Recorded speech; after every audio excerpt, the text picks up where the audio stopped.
আসসালামু আলাইকুম। জি, ওয়ালাইকুম আসসালাম। এটা জিমের নাম্বার না? না, কোন জায়গায় ফোন করছেন? Bogura. Sorry, wrong number. 5 minute পর সে আবার ফোন করে।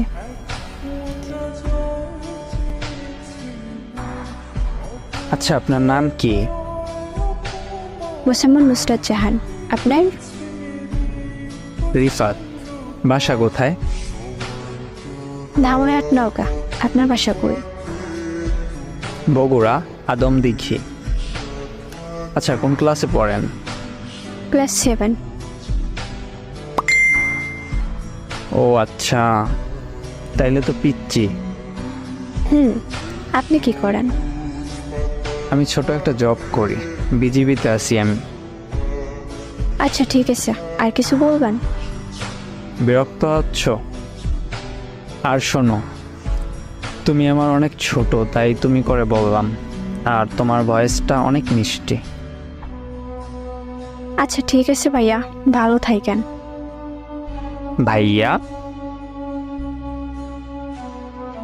আমি ফোনটা কেটে দিই, তারপর সে আর ফোন করেনি। কিছুদিন পর সে আবার ফোন দিয়েছিল। তখন আম্মু ফোন ধরেছিল, সে ভয় পেয়ে কেটে দেয়। তারপর সে ওই দিন প্রায় 12টা 10 বাজে আবার ফোন দেয়, তখন আমি রিসিভ করি।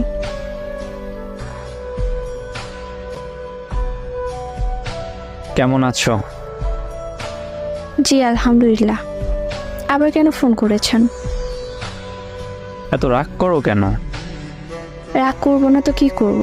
কেন ফোন দিছেন আবার? তোমার ভয়েসের মায়ায় পড়ে গেছি।